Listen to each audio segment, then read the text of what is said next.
Again, it gives me great pleasure to introduce to you again Mataji Nirmala Devi. For those of you who have been coming regularly to the series these last 2 nights and tonight, I think many of you will have experienced self-realization. For those of you who haven't, don't despair, because it can be worked out in everyone. Not everyone keeps that gift of self-realization, because very foolishly, when we touch it, we let it go, we squander it, or perhaps we don't develop it in a way in which that seeking that lies within us would desire. But whatever it is, most of us who get this experience of self-realization come to a point where logically they reach the conclusion that there must be something that has happened within me which has taken me into this new dimension of awareness. In my own case, when I experienced self-realization, it was a very remarkable experience because I gained my experience from Mataji in her presence in India. But the events that led up to that were quite interesting, because as a practicing professional in healthcare, looking after lots of patients, I was able to watch a lot of those patients who were going to India, going to America, going to various places of spiritual pilgrimage all over the world, and many of them were coming back quite curiously to me at that time, quite damaged and quite in a state of mental and physical disarray. I had done a lot of reading about seeking. I had read a lot about Eastern religion. I had read, of course, the Christian scriptures. I'd also read extensively the Quran, but I was watching what was happening to my patients, to these people who were coming back with physical problems, and especially psychological problems, and psychosexual problems, which were far worse than when they went away.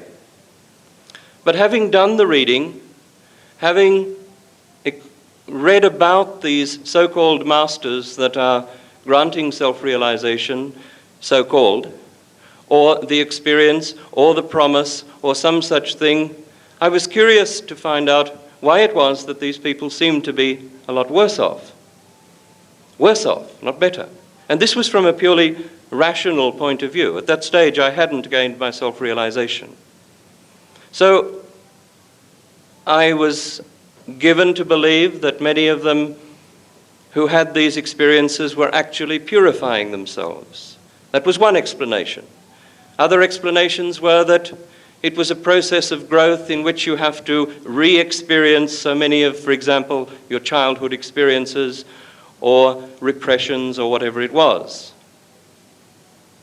And this seemed to be, I suppose, to a rational mind that wanted explanations for things reasonably sensible. But I still couldn't come to terms with why these people were really, if I could use the word, quite freakish when they came back from these so-called pilgrimages.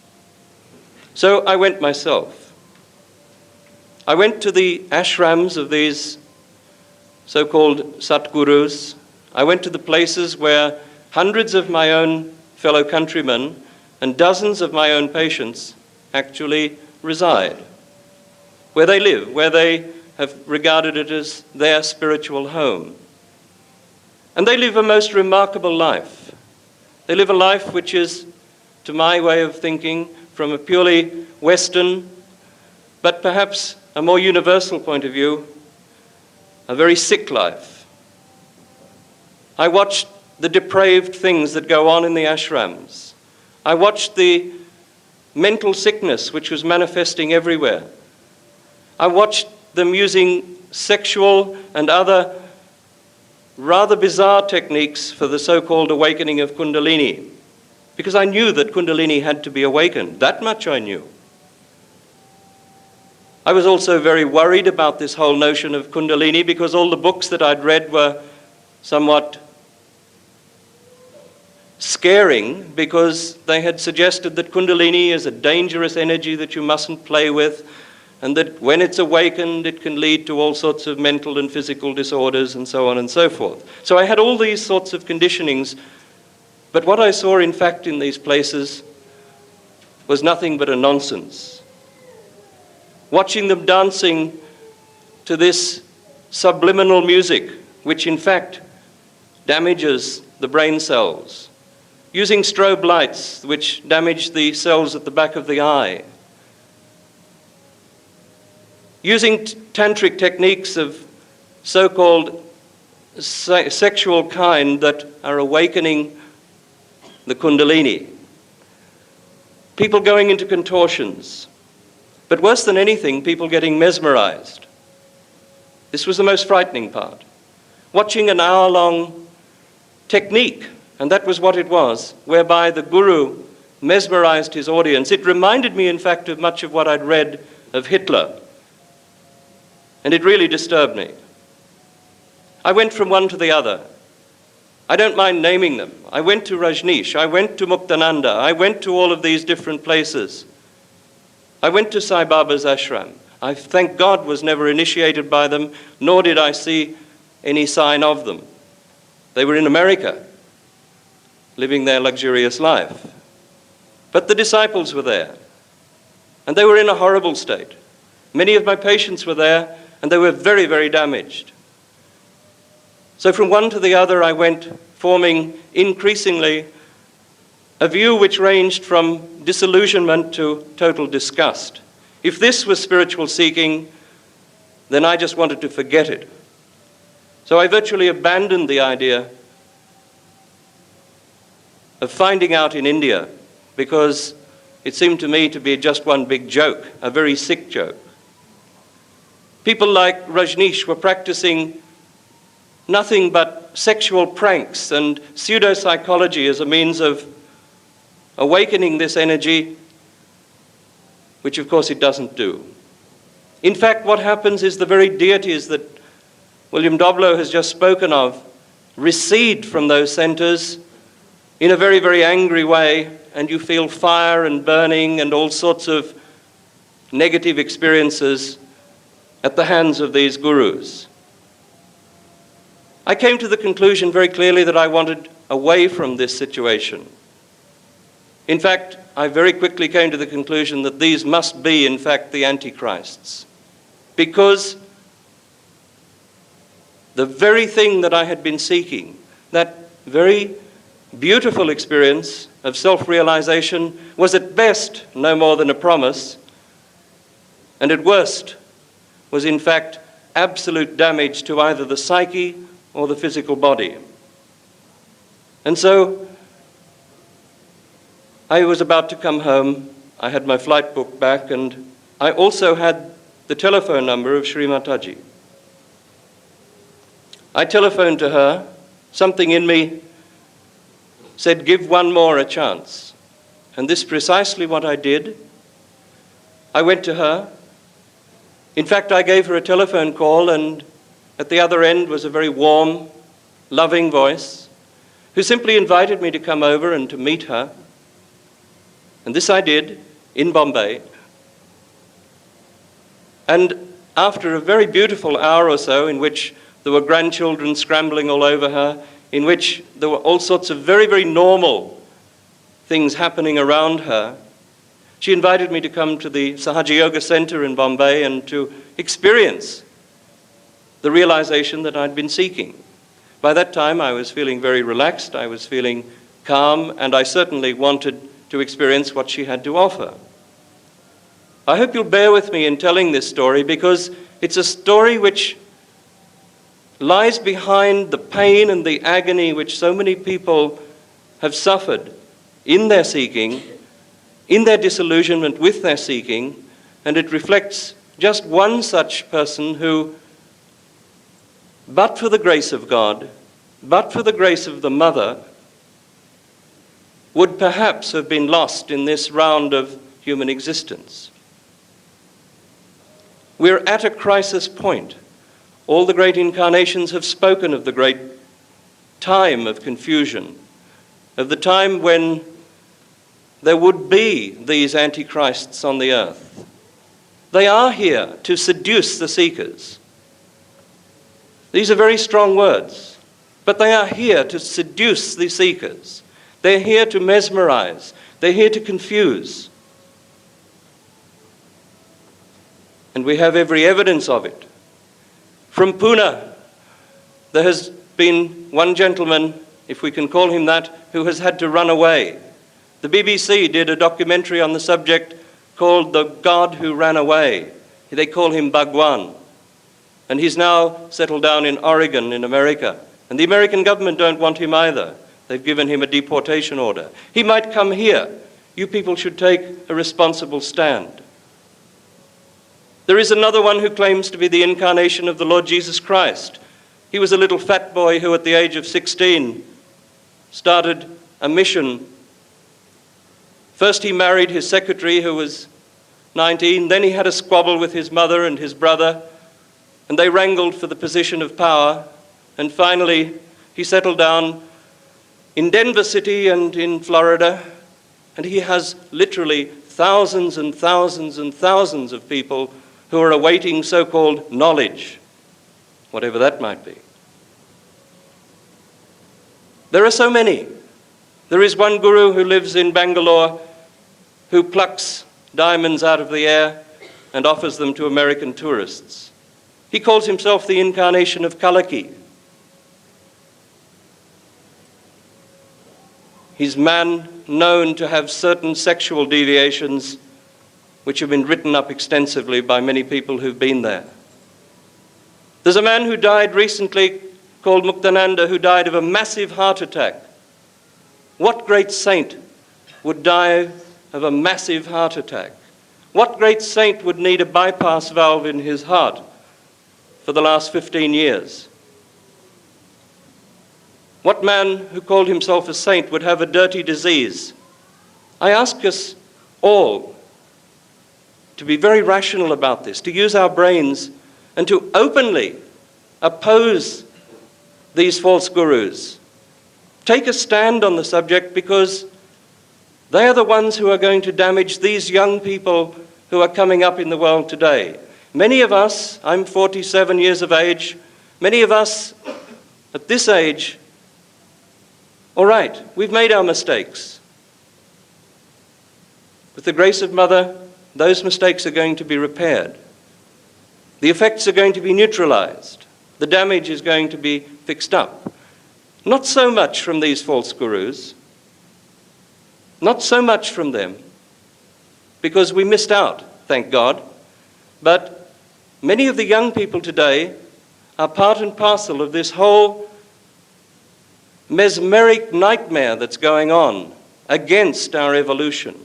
And we owe it to the young people who are in their 20s, in their teens, and the young children who could be very seriously damaged. Mataji, as you know, speaks openly against these fake gurus. She has done since her message began in 1970. She has named them. She has said who they were in their previous births. She has warned the sort of diseases that they cause in the seekers, many of which she has had to cure. So, in contrast to that beautiful, optimistic potential which we all have and which Mother has granted to most of us, so many of the people who miss out and do not get their realization, contrary to our possibilities, so many people are going to be lost. And I urge each and every one of you people who get your realization, who develop their realization, to take a stand, to speak out against these people. When you hear them come to your city to lecture, when you hear people conversing about them, when you hear people defending them, take a stand.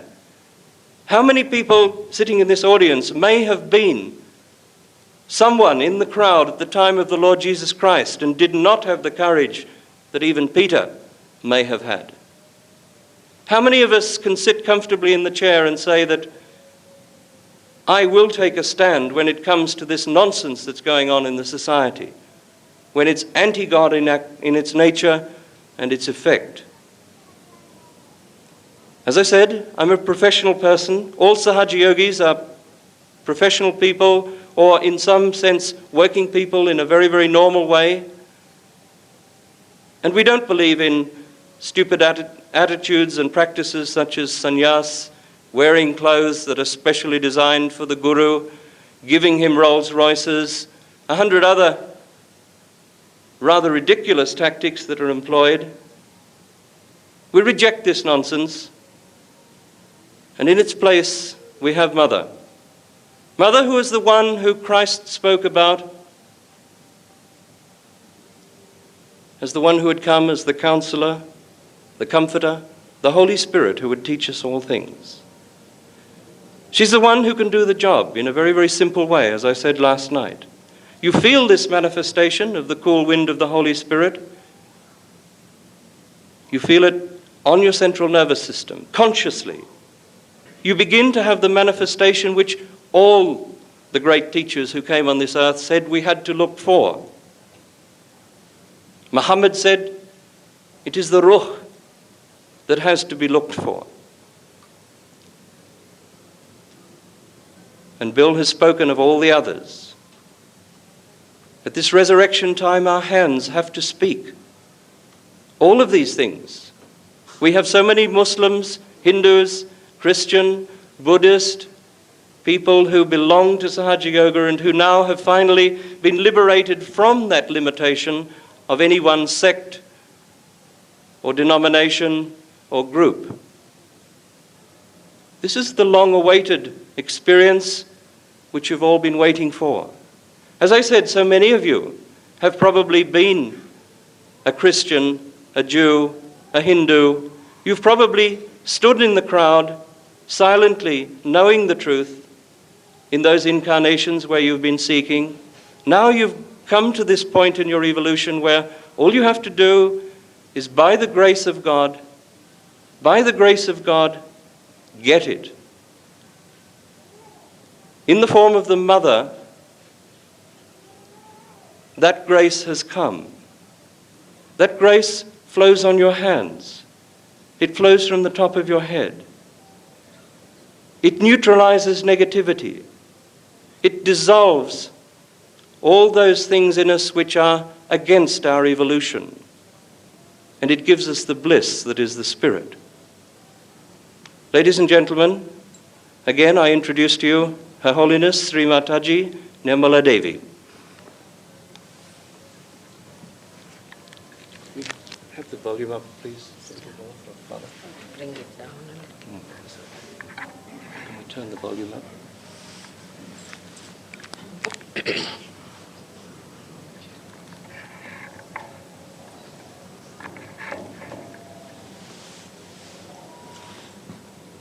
To all the seekers of truth, I bow.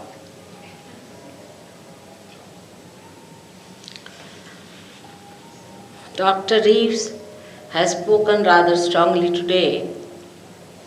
I think he is a very great Australian. To have that kind of a wisdom, to see through the nonsense and the mockery that people were inflicting on simple, naive seekers from abroad. It requires a great intelligence and common sense to see through that. But the greatest of all is the desire to do good to others, to be touched by the agonies of others, to be upset what others are suffering. This is the biggest thing that really brings you to the right point of understanding. What he said is absolute truth. I have been to all these gurus to find out what they have been up to. And they have been telling everyone that she was my disciple, another said she was my disciple. I just wanted to find out what are they doing to these people. How are they grabbing them? And what are they managing? I knew the divine path. I knew the holy path, the pure path.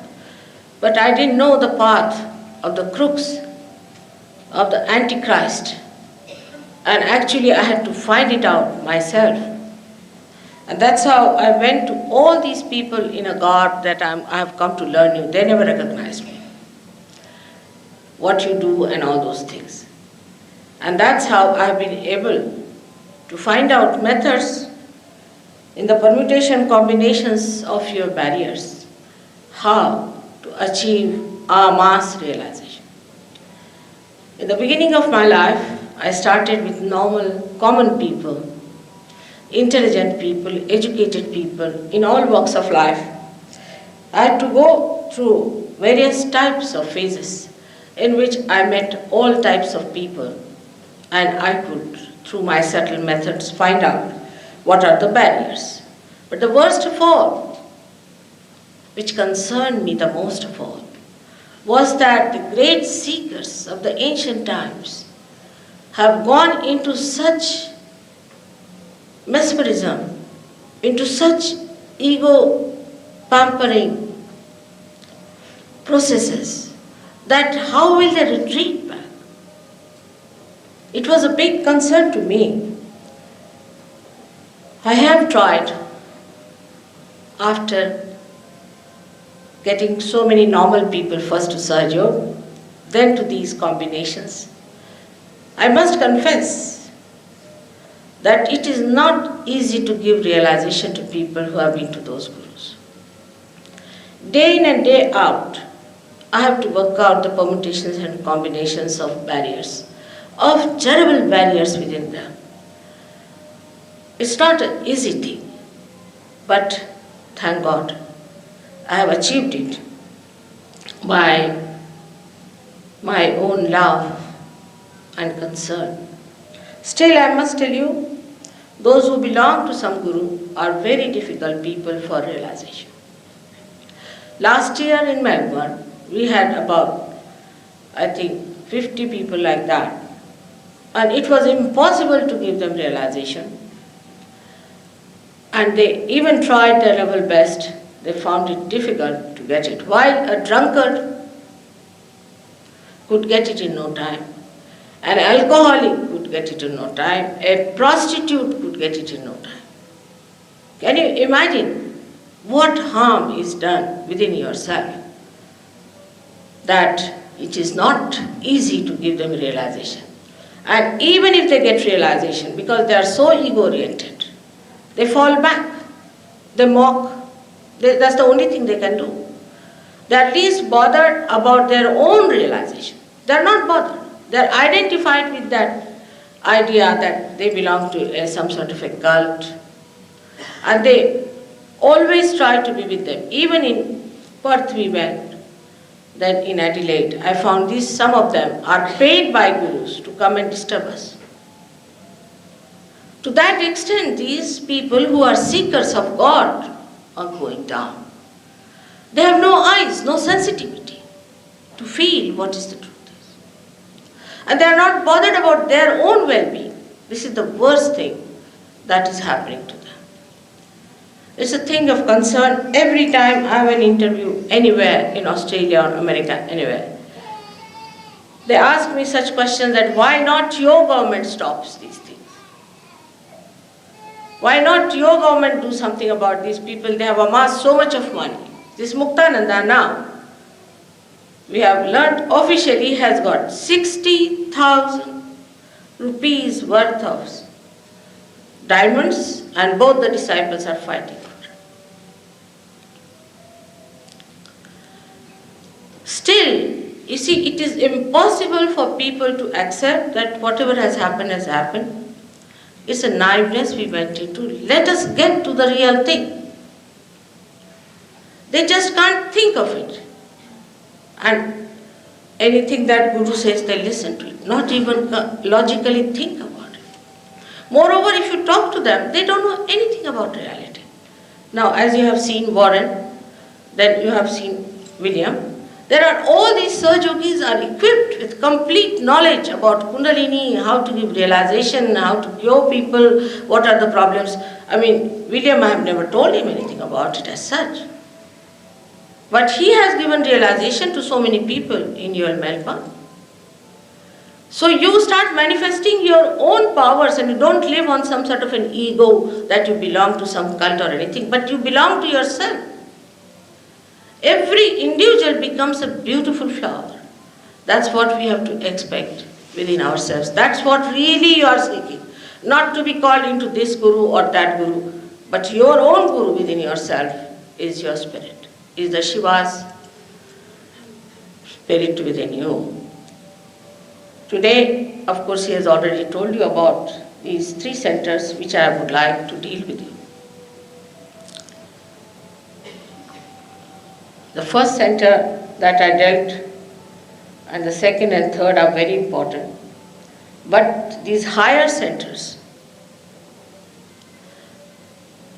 are playing a very vital role in our being.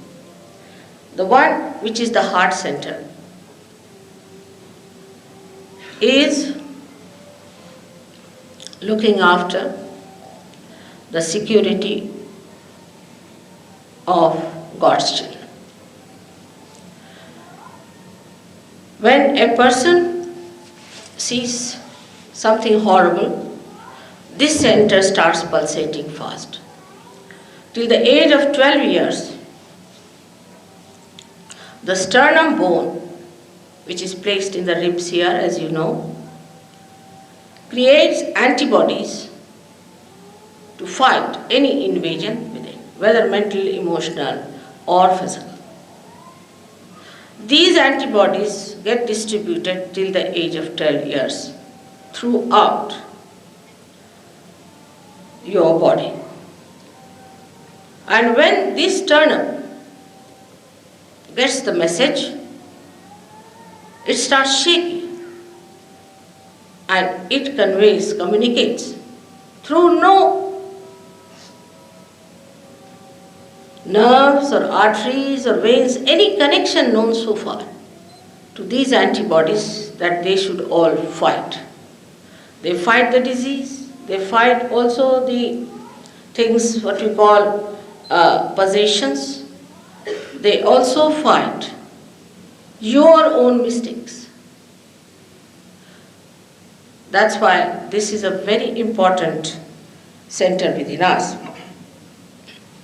If a lady is an insecure woman, if she feels insecure, then this center is always in a pulsating mood. And that's how it makes all the antibodies very tired, because they are all the time in a state of emergency. Also, these cults have used this method of putting people onto emergency. Give them exercises by the jump, jump, jump or something like that. Now you can ask any doctor, this kind of jumping without any support can create impotency in a personality.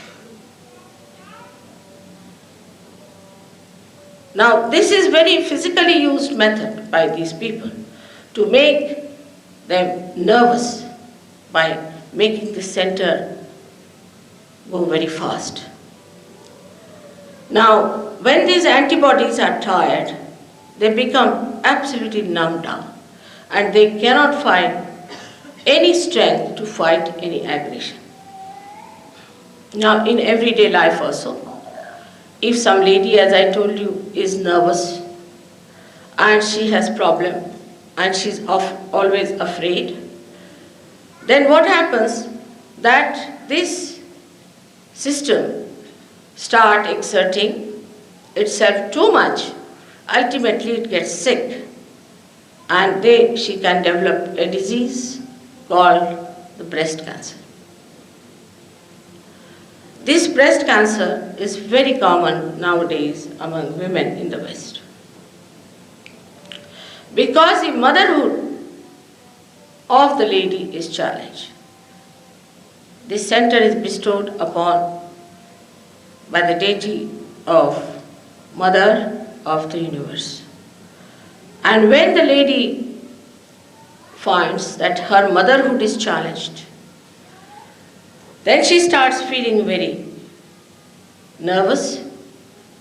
This center goes into overactivity, and then she developed this cancer of the breast, troubles of the breast, all kinds of such troubles, because the antibodies have become now very weak.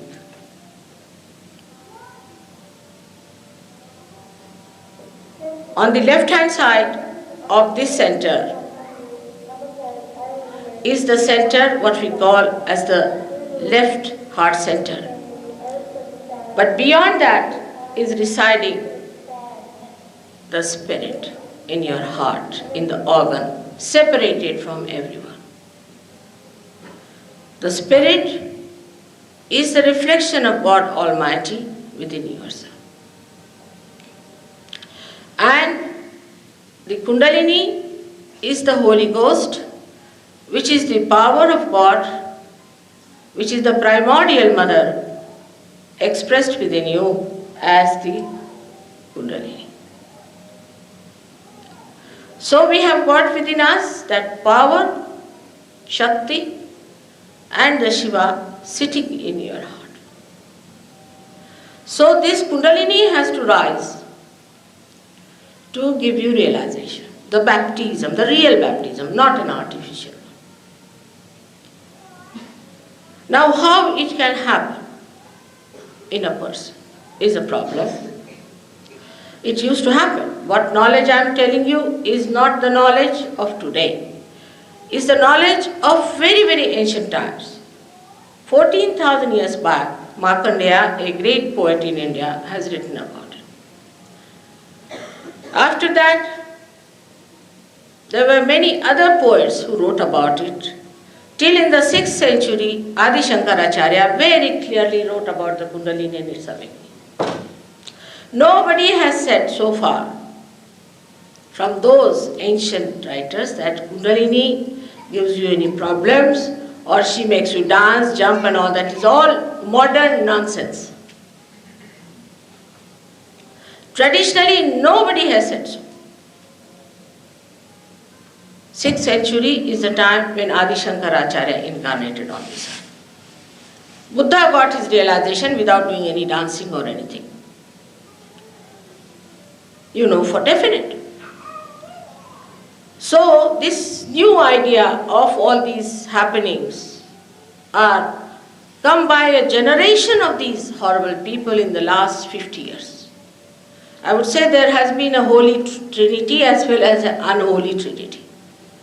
These people preceded the others who were to come to execute what they wanted to do. These antichrists had two types of things, because how to neutralize also the writings of the ancient times. Like Freud was one of them. There are some more. They came down like this and wrote some things to uproot human beings completely, first of all, from reality. And then another lot came in for using that as a written thing for them, because writing is something great. And then preaching what these people have preached, using that as a base to express themselves. I say all hand in gloves knowledge. But if you read any ancient book, which many are not translated, because nobody is interested in that. They diverted all our attention from the sublime to absolutely wretched life.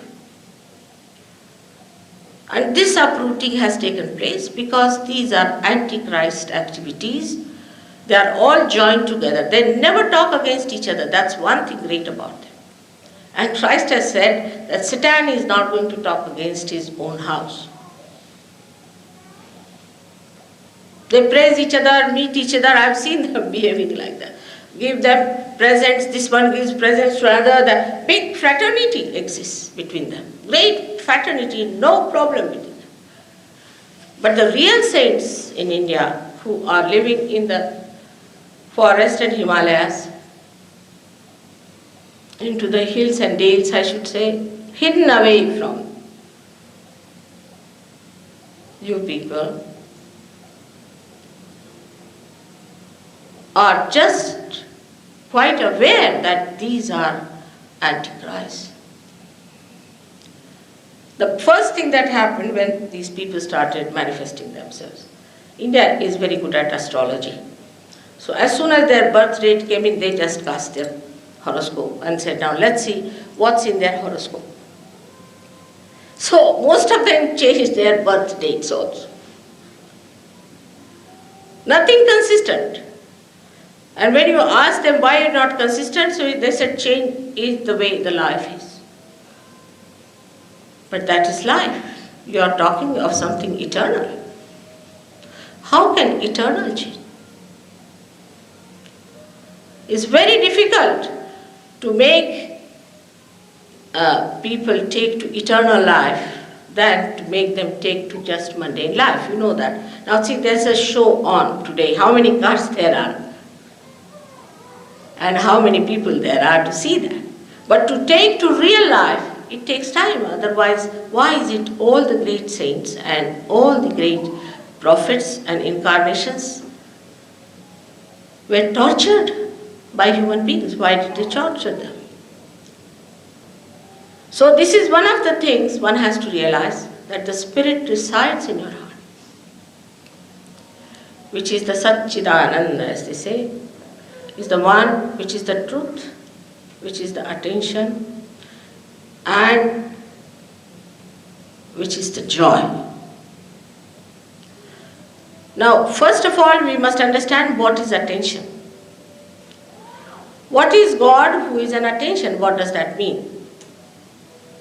God who is the attention means God knows about everything that's happening. He is aware of what is happening in this world. He is the only spectator of the drama of life, which is created by His power, the primordial mother. He knows each and everything about us. Whatever He wants to know, He can find out. There is no problem about it. So He is the knower, and He is the knowledge too. So when we become realized, we have to know. Through our awareness, we have to become collectively conscious. And this is a very important point which we must remember. It's not very difficult to understand that you have to become something more. Only by wearing some dress or putting something in your neck, what do you become? Some people tell me, we lead a very good life, mother, so it should be all right. But good life is according to your concept, even according to the divine concept, if it is a good life. For what? Everybody will ask, for what? Why do you want to lead such a religious life? For what? What is the need to have such a life? One should ask oneself, why to lead such a life which is so conditioned? The answer is, you have to have balance to ascend. If you do not ascend, what's the use of building up this balance within you? The purpose is to ascend. If you cannot transcend, then this is just a binding your mental projection that you should lead this kind of a life and that kind of a life. It's just your mental process. But when the spirit ascends, then all the religions are born within you. They get enlightenment. You just don't do things which are wrong. Just don't do it. You just don't like it.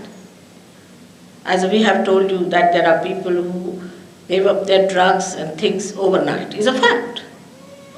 Because as soon as this happens, the enlightenment brings forth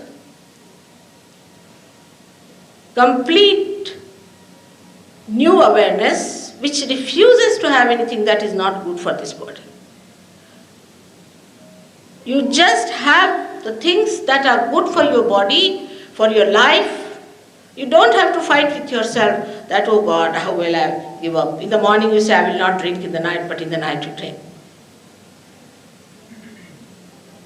So in the beginning there is no need in SahajaYoga today to say that don't do this and don't do that. There's no need at all. Once it is enlightened within you, you just look after yourself. But when the spirit starts coming in your attention, you become collectively conscious and you know. You know again. It's not mental projection. You know about yourself. You know what centers are catching on your fingers. You can fingertips. You can say, you know on your fingertips. And you know about others also. And also if you really learn the complete technique, which is very easy to learn, within a week you can learn it, you can help another and yourself very well to rise above this level to a higher level. People have all kinds of fears these days. It's a very abnormal situation. They don't have any joy, only fear. They live with fear. They were telling me there's a person who cannot give out in the space, there's fear of even breathing bad oxygen, then they have fear of germ touching them and all those things are there. They have lost confidence in life. By awakening of the center within you, you become absolutely a normal person. You have no fears.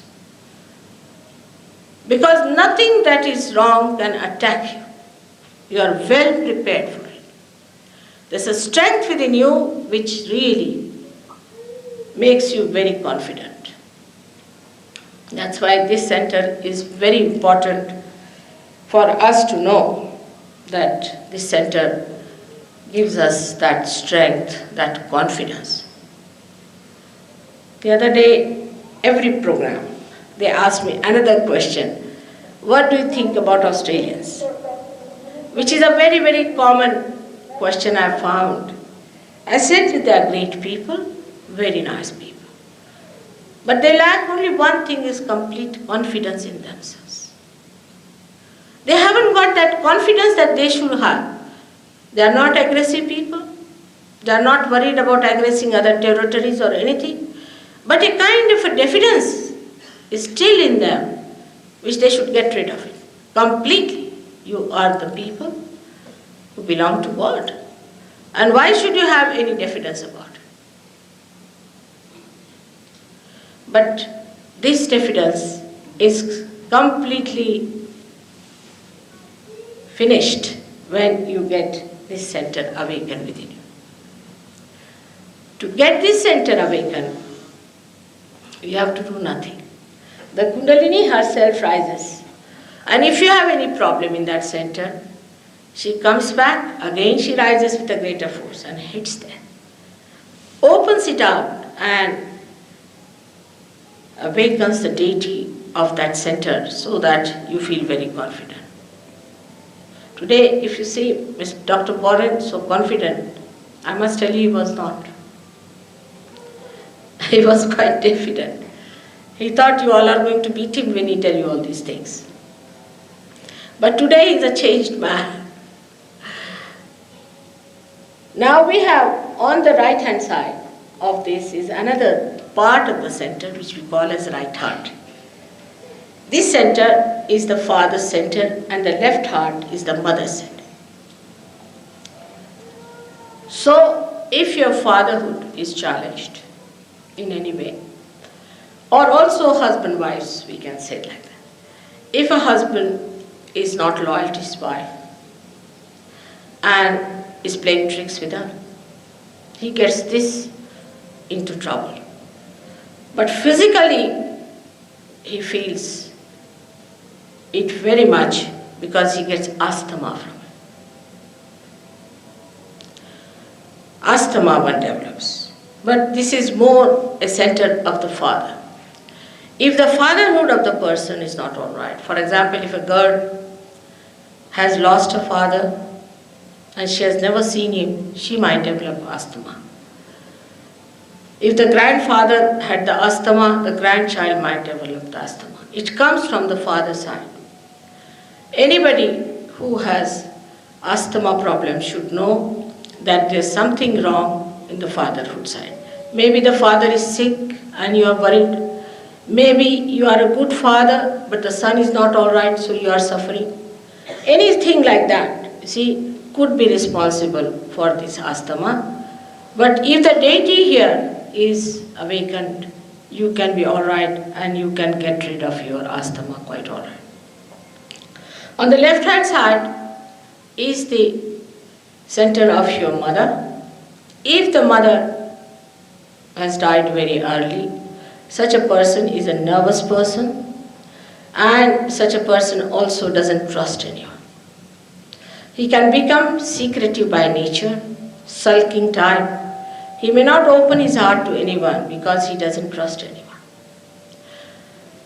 Some people who have no mother, whom they have not known, can become extremely cautious by nature because they think they have to look after themselves. Extremely cautious. But with SahajaYoga, you can awaken this center and you become a complete personality without any fear, without any nervousness, and without any malice to your parents. Actually, after SahajaYoga, I found many people who have just forgotten their parents, had been very angry with their parents, given them up, could not forgive them, went back to their parents. We had a French girl in England who had not seen her mother for 18 years. And the mother was alone, a widow lady. But after the realization, she has a tremendous feeling. She went back and looked after her mother and also started doing SahajaYoga there. It's a very, very common thing that you start expanding your heart to others. You start loving other people. You start understanding them. I know of a man in America, I gave him realization, and he said, most surprising, I went to the race this time. I said, this would be the last I go to the race. And there I find my uncle, and I wished him, and he was amazed. He started looking at me because I had not wished him all these years at all. He just started, he was quite amazed at my attitude, and now he has become a great friend of mine. So the friendship, which is a pure friendship, is homosexual and all nonsense. But a pure friendship based on pure relationship develops. And then you don't feel insecure. In a society where even a mother's love is challenged, one would feel extremely insecure in a thing like that. If a mother has to love the child, she has to think, I hope there is no bad feeling in my mind. In America it happened. There was a little boy of 8 years, just a little boy of 8 years. And her mother said that he has started taking lot of drugs and things. And these drugs have created a problem for this little boy of 8 years, can you imagine? So I couldn't bear it. I just took the boy to my heart and I kissed him. He said, Mother, this is never done to me by my mother. So I asked the lady, why didn't you do this to your child? He's only 8 years of age. Doesn't he love your care and your expression of your love? So she said, Mother, I feel guilty. I said, how? Freud has said. Freud was a perverted, useless fellow. He died of cancer. Look at his life. These psychologists, when they come in contact with others, people who are suffering from pathological troubles, they are pathological cases. And when they deal with pathological cases, they don't know how to protect them. Jung has said about it. Then they catch those diseases among themselves and they start generalizing this for everyone. They have generalized. It's an absurd thing. In Rome, there was a girl who came to me, she's a psychologist, horrid. I said, what happened? They are telling me I have bad eyes towards my father. I felt like beating them. It's all absurd things. You see, to create, this is Antichrist, to create a feeling of enmity, that everything is perverted, polluted. It's so pure. In India, nobody can understand this. Thank God, these Freud and all these people just touch the periphery of India and it's like an elephant. So nobody is there and it's just gone. Nobody believes in it. So, I have to tell you this, that there is no such thing as polluted relationship or bad relationship. It's all pure relationships. We must understand we are not animals. Even animals have got sense. So do you think we won't have the sense of purity within us and holiness within us? So all these ideas also drop out completely and you develop a personality. You live with others. In the ashram now we have many girls, boys, they all are like brothers and sisters. There is no problem on that. Now we have the other center which we call as the Vishuddhi Chakra. This is a very, very important center which is bestowed upon by Sri Krishna himself. The right heart by Sri Rama and left heart by Uma, or we can call her the wife of Shiva. While the center heart is bestowed upon by the mother called Jagadamba, who is the one who helps people to cross this ocean of illusion and to protect them. This is the Divine Mother. The other day you were asking me about Divine Mother. This is one of the glimpses of her. So now the other center which we have here is very important center called as the Vishuddhi Chakra. This is the center V, Shuddha. One is Shuddha means pure, but V, Shuddha means absolutely pure. This has got 60 petals, as we have got the cervical plexus expressed in the gross, which has also got 16 subplexuses. It tallies with medical science completely. Now this Vishuddhi Chakra is bestowed upon by the deity of Sri Krishna. Sri Krishna is the one which is the evolution of the Vishnu Tattva from there upward to the state of primordial being. He is the one who resides as the primordial being, as the whole, as Akbar. When Muhammad Sahib talked of Akbar, he talked of Sri Krishna. This is the finger which represents this center. And he said, put these into your ears and say Allahu Akbar, you get in connection with the Virat. Now what SahajaYoga does is to make you in contact with the whole. It makes you in contact with the whole. It's not that it limits you, but it makes you one with the whole. So one must understand that what you have to achieve in your realization is just not talk of Sri Krishna, just thinking, singing about, which is absurd. People don't understand that in Oxford Street we find people with all these nonsensical things going on, begging, asking for alms. I feel it's such an insult to Sri Krishna that people in his name are begging. But it's done in all religious movements that people beg in the name of God. There is no need to beg. First you equip yourself with the blessings of God, then there is no need for you to beg at all. And begging is against God's realization, against self-realization. You must have self-esteem.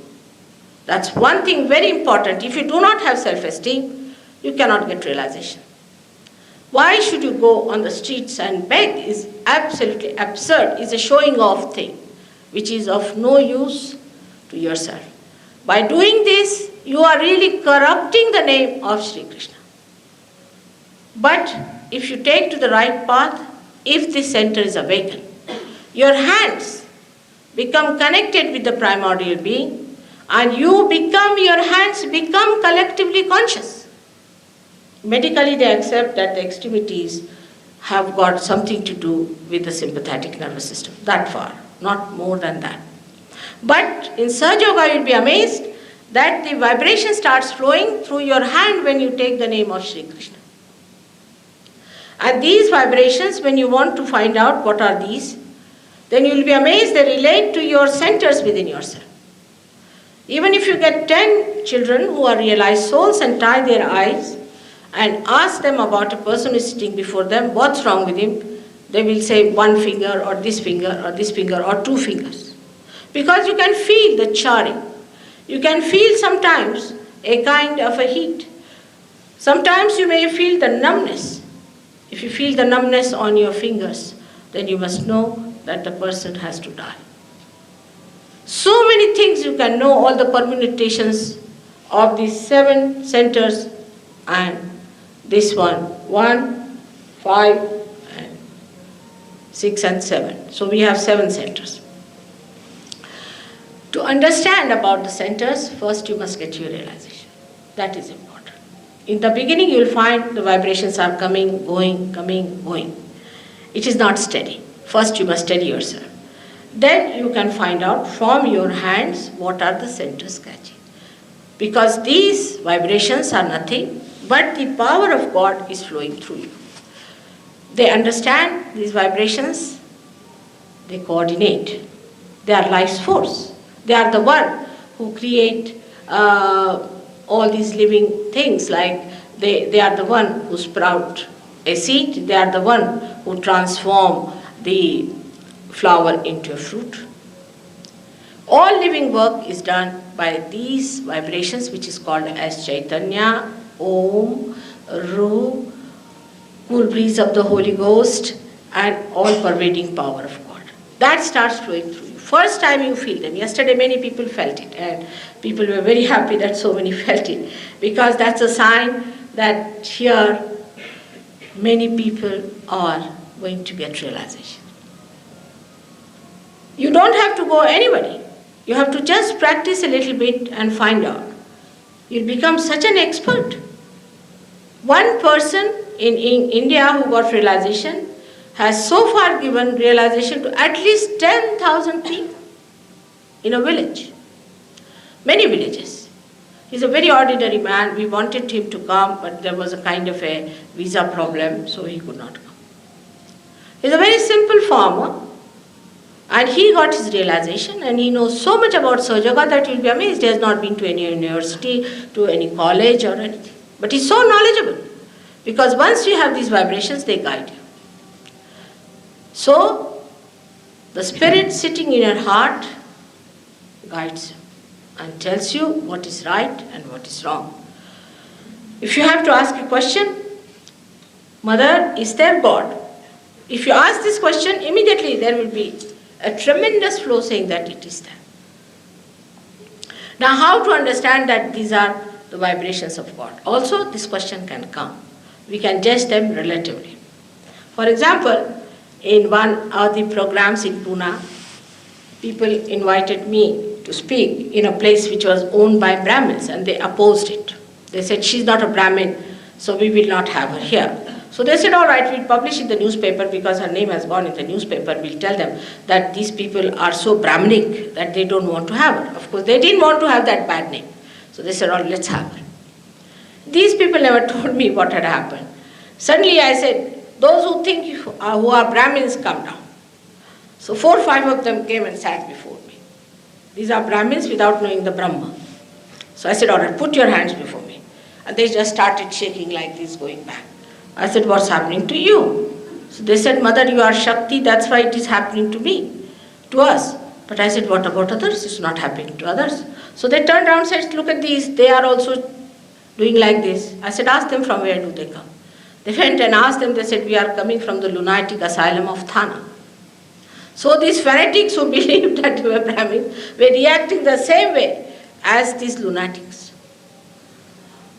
And they believed that they were Brahmins, they were not supposed to touch anybody, they were untouchables people, and they were, the one who gave them realization was from so-called untouchable, a shoemaker.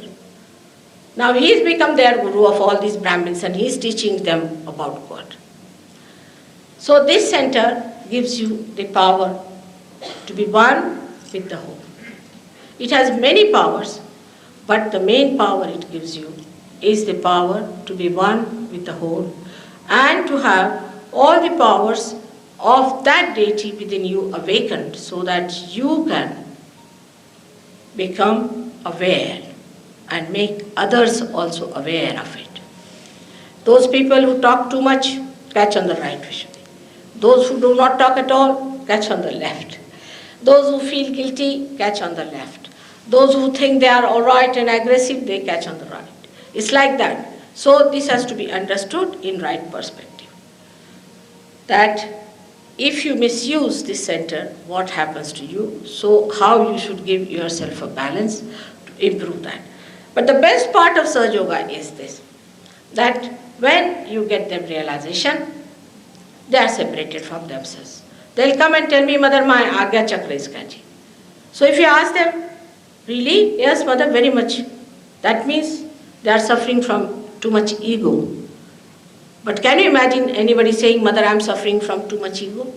Because you are separated from yourself, you see your ego, the big balloonic-like thing. And you said, Mother, please remove my ego. That is how people talk to me. They will tell me, Mother, I talk too much, that's why my right Vishuddhi is catching, you better cure it. I must stop my talking too much. So you start correcting yourself because you get separated from yourself. You become the spirit and the rest you see. Like I see my sari, if there's a spot, I would like to clean it. I'm not identified with the spot. So that's how it happens. You are no more identified with yourself and you start seeing the faults in you and you try to correct it. That's how you become a beautiful person, by your own attention, not by anybody else. It is you who has to do it. Now we have a very important center here called as Agya Chakra. This is bestowed upon by the great incarnation of Lord Jesus Christ. We have no idea as to how this incarnation has come on this earth. Because if you just read Bible, it is a little bit of Christ we see. They allowed him to live only for about 4 years to talk to people. Within 4 years, he was killed. So he had no time to tell you all about it. But he did the job, what he was supposed to do, and which he achieved in his lifetime. But if you read some books in other scriptures, like Devi Mahatmya, where the goddess was the one who created him, and how she created, and what she did to him, and everything is given in detail. And in every detail you will be surprised is the life of Christ. Only thing there he is called as Mahavishnu and not as Christ. But even the name of Christ comes to him from the same heritage which I was telling you, that his name was Yesu, not Jesus. Because in the Bible I get myself confused when I read that Anna was not Anna, it was Hannah. John was Johann. Every name has been corrupted in the English Bible. In the same way they have corrupted Christ's name Yeshu into Jesus. Actually they call him, some people of course call him Jesu. This is the name given to him by Sri Radhaji, the one who was the power of Sri Krishna. She is the one who gave him this name because she was very much indebted to the foster mother of Sri Krishna, who was Yashoda. And that's why she called him Yeshu. Yeshu is the word in Hebrew language. And we call Yashoda as Yeshu. Also some people in a, what you can call in a country language also call the same thing as Jesu. You know that Y and J is always sort of brought together in that way, like Yugoslavia, we call it, they call it Yugoslavia. So his name Yeshu came from that, and that's how he was created a special one. In the Devi Mahatmya it is said that Krishna has said that you will become the support of the universe. Now, in India, people and seers were waiting for Mahavishnu to come and tell them that Mahavishnu has been born. But the people who went to India, they had Bible in one hand and a pistol in another hand, or a big gun, or maybe a huge big cannon. And that's how they entered India. And they said that you must get converted. Now what is a conversion, God alone knows. You can take a donkey and put a thing on that, you are a Christian. You don't become a Christian. That's how they spread Christianity throughout India, which was all absurd type of Christianity. I was also born in one of the Protestant Christian families. My father was a realized soul, my mother was another. They were very learned people. And my father told me, God, look at this, now what are these Christians doing to Christ? And he was the one who fought for independence. He went to jail, my mother went to jail, and he was member of our Constituent Assembly, Parliament and all that. But Christians only started recognizing him when he became a member of something or a mayor of a place. They had no other idea of a person that somebody has spiritual endowment or any sort of a spiritual powers. Now, in our family, we were very much with Gandhiji, all of us. We sacrificed a lot for the country. And my father decided to marry us all out of community, not among Christians, because he thought these Christians are so much worshipping these missionaries. They would even pray for their health, the health of their dog, and health of their umbrellas. It was such a wretched condition of these Christians in those days. I mean, they were so dedicated to these missionaries. The missionaries were only busy converting people. Now, this Mahavishnu Tattva, the one who was born as Christ, was never understood, never told, they never read anything about it, they never found out. So, Indians believed that so far Mahavishnu is not born. And so it continued with the idea that we have to still go on. Because in the principle Mahavishnu it was written that not only you will be the support of the universe, but you will have such purity within you, because he is the Omkara, he's the Chaitanya, he's the vibrations. That's why he could walk. That's why he was resurrected. That it was said that when his advent will come, he will cross this path. This is the cross, the resurrection part. And by his advancement, he will be able to suck in the ego and superego within it, the karmas, the conditionings, the ego in you, by which people will get their realization.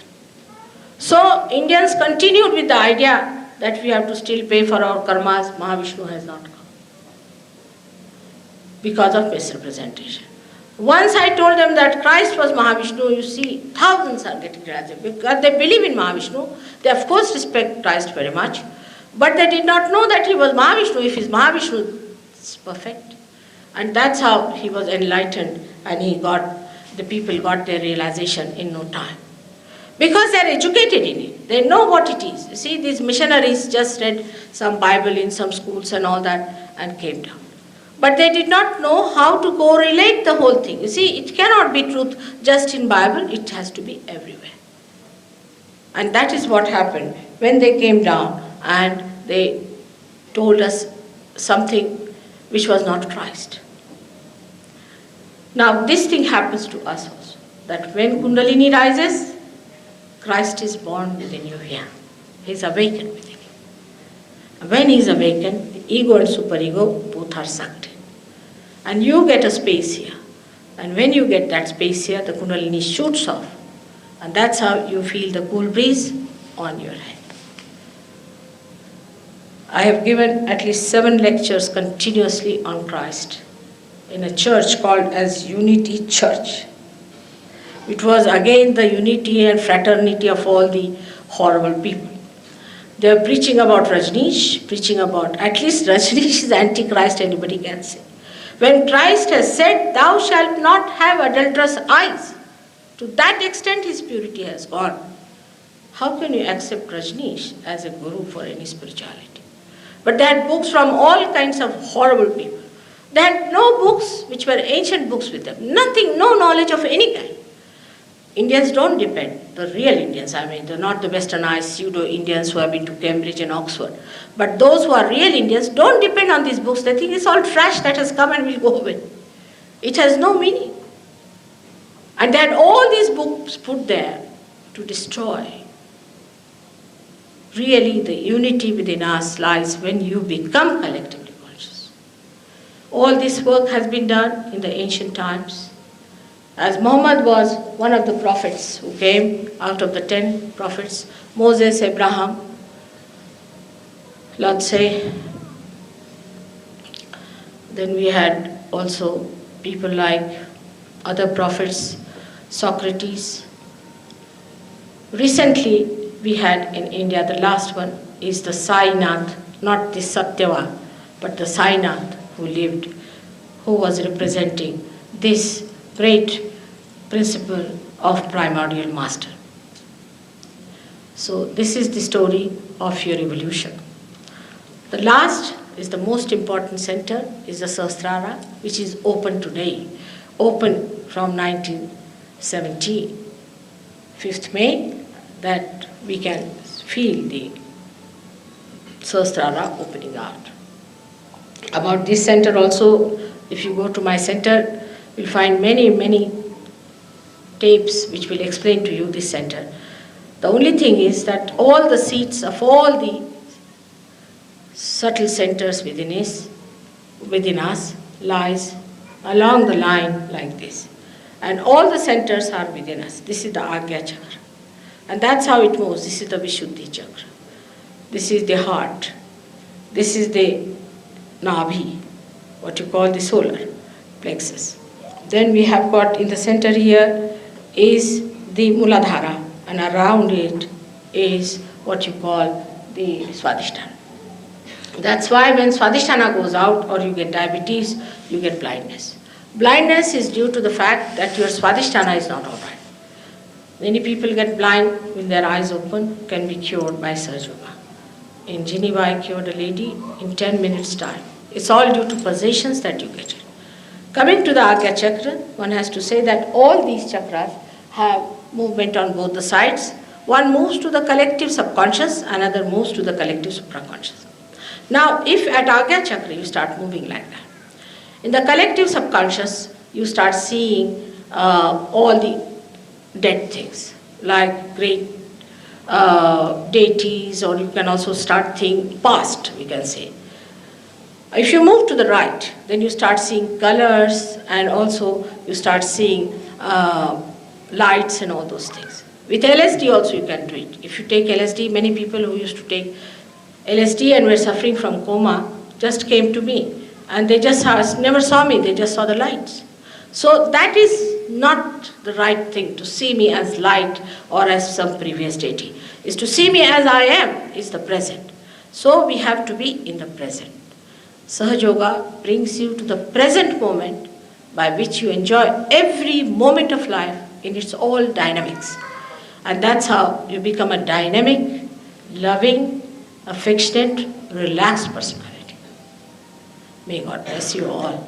Thank you very much. 3 days have been very good. I would expect you also to come on Sunday morning, not at 7 o'clock as he said, but at 10 o'clock Sunday morning to our ashram, which he will tell you the address. Please come along, and you can also have your lunch with us.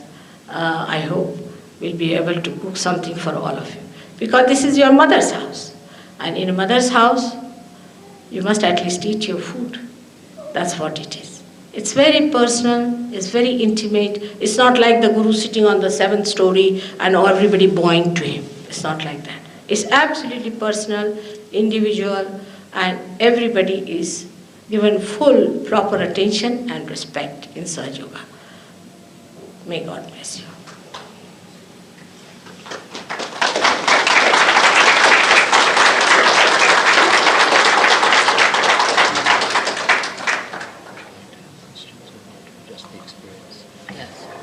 Today we'll not have any questions because we have had too many of them before and wasted a lot of time. Let us have it without questions. Without asking anything, you can get your realization. So tell your mind to ask questions later on. Once you have got realization, you won't ask. So just tell your mind, which is working all the time and giving you some ideas, tell it to wait. Because by thinking, you have achieved nothing so far. By mental conception, you have not achieved anything. Because after all, this mind is a limited thing. And you have to be triggered into unlimited space. And for that, if you think, you cannot reach there. So actually, first thing that happens to you, that your thought stops when the Kundalini crosses Agya. And when you feel this cool breeze, you absolutely get calmed down and relaxed. Yesterday was a great experience for people. I'm sure today also it will work out the same way. You have to do exactly as I tell you, which is a very simple thing. You don't have to do anything great. Just take out your shoes, because this Mother Earth helps us. Just take out your shoes.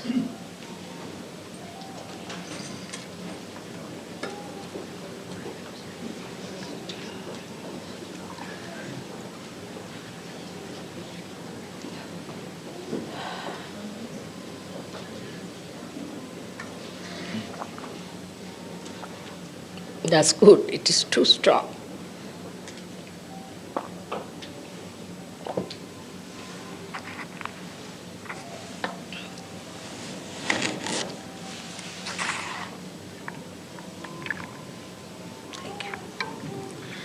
Just take out your shoes, sit comfortably.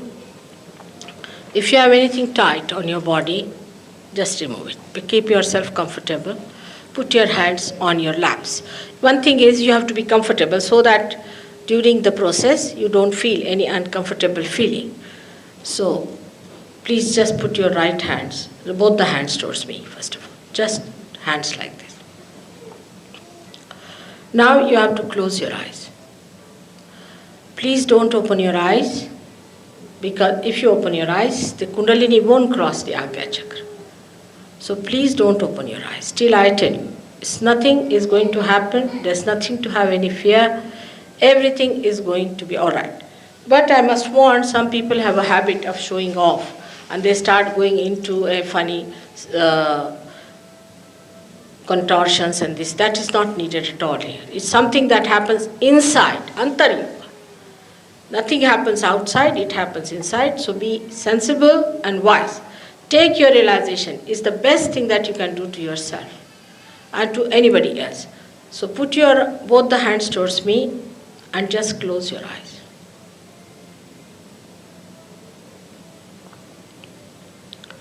Just close your eyes. All of you should close your eyes. Even if you have spectacles, you can remove, because it also improves your eyesight. So remove your spectacles. Sit very comfortably. Don't worry about others. Just now you have to think about yourself. Now, left hand, as I said, is the power of desire. So put it, left hand on your lap towards me. That is not to be removed. Only use your right hand to raise your Kundalini on different chakras on the left hand side throughout. So we put our right hand on the heart with full confidence. Now, as I have said, you have to have confidence on the heart. If there's anything in your pocket, you better take out, and if it's a coat or anything, put it inside. Put it on your heart, press it a little bit, and say with full confidence, Mother, I am the Spirit. Feel no hesitation in saying that. You are the Spirit. You are not the body, mind, and this ego. You are the Spirit. Close your eyes, all of you. Keep your eyes shut. Even if they are not shutting, try to press them a little, they will shut down. They must relax.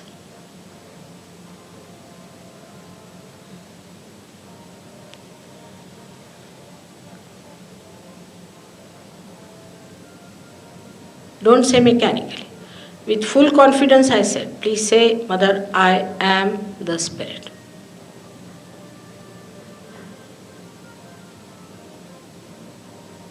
Now put down this hand on the left hand side of your stomach. Now this is very good for you because the principle of Guru resides in the stomach area. So you put your right hand on the stomach on the left hand side and press it a little bit with your fingertips. At this point you have to say 10 times, Mother, I am my own Guru. Again with great confidence and understanding and respect for yourself, with all your self-esteem. Mother, I am my own Guru. Please put your left hand straight towards me. Both the legs should be straight on the ground, little apart from each other. Little apart from each other. It's good. Now, you raise your right hand now upward, again to your heart position. Put it on your heart again. And now 12 times you have to say, Mother, I am the Spirit.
Now put the same hand on the left hand side of your neck.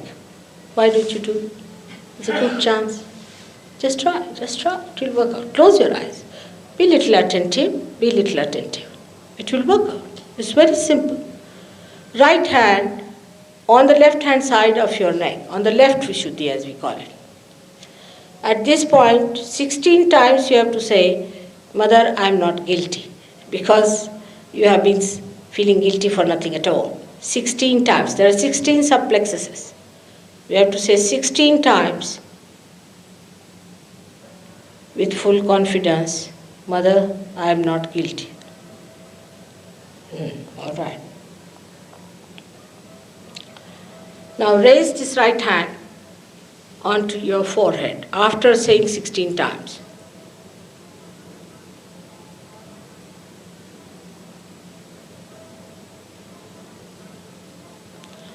At this point, you have to say, Mother, I forgive everyone, because you know this is the center of Christ. And Lord Jesus Christ has given us a prayer, which is the mantra, which is the chanting of this center. So you have to say, Mother, I forgive everyone. Because if we do not forgive others, God is not going to forgive us.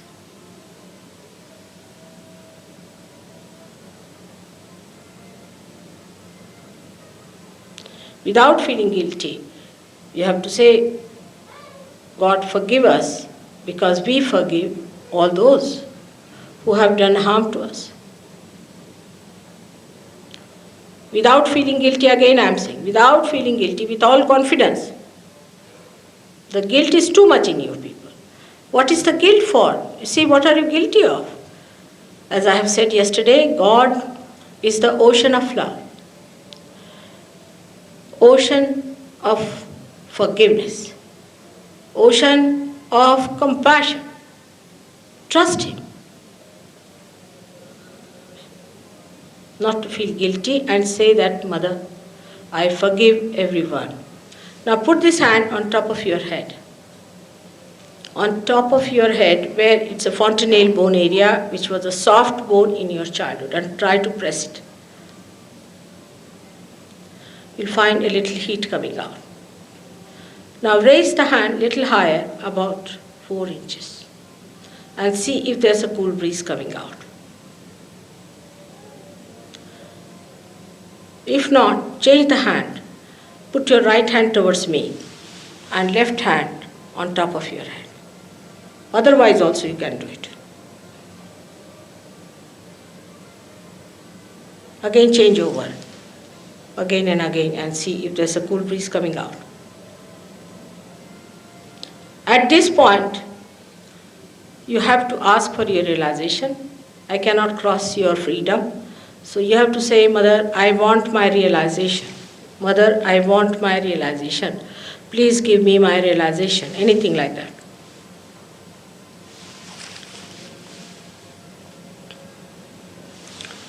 It's all right. Now, you may open your eyes and put your hands like this. Just like this. All of you put your hands. And ask a question in your heart, Mother, is this the cool breeze of the Holy Ghost? Is this the Brahma Shakti?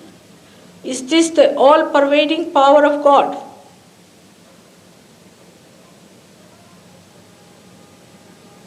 Great.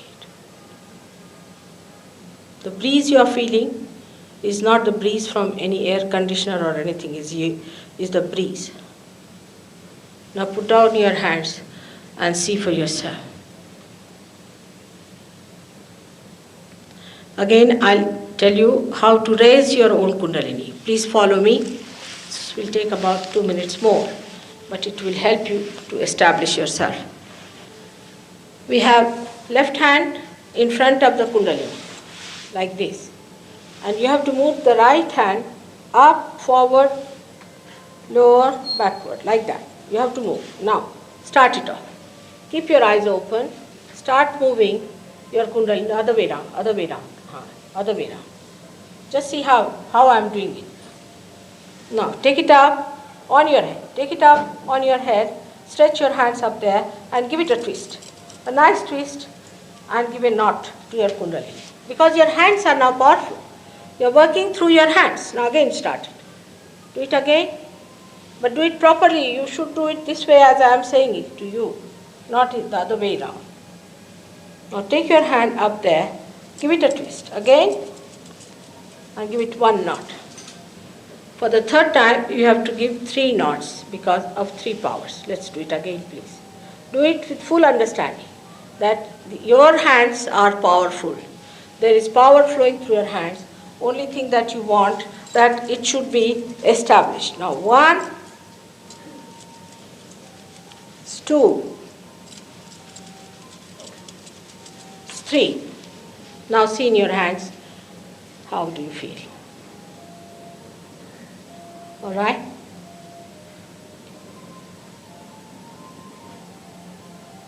Those who came for the last 2 days definitely are feeling. Even the people who came yesterday might be feeling, most of them. Those who have come for the first time may not be. It doesn't matter. It is going to work out. You are all going to come and see me on Sunday. I'll be very happy to meet all of you. Now, if you have any personal problems, you can come and see me just now. Thank you very much. But not for a long time. It's already 9 o'clock. So for about half an hour, I'll be here. Thank you very much. But when you come on Sunday, please bring some sugar, salt, and oil with you, and water. Not too much, little bit. But not so little also. Bring at least half a kilo or a quarter of a kilo.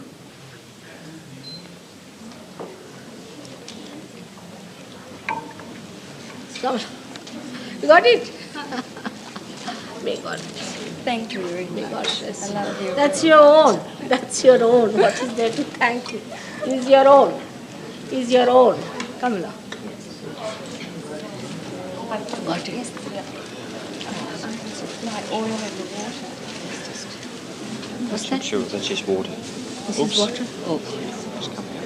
You won't come to Sunday there? Yes, I will. Then I think bring more. It's Bring more. very little, isn't it? Is it? Yes, better bring more.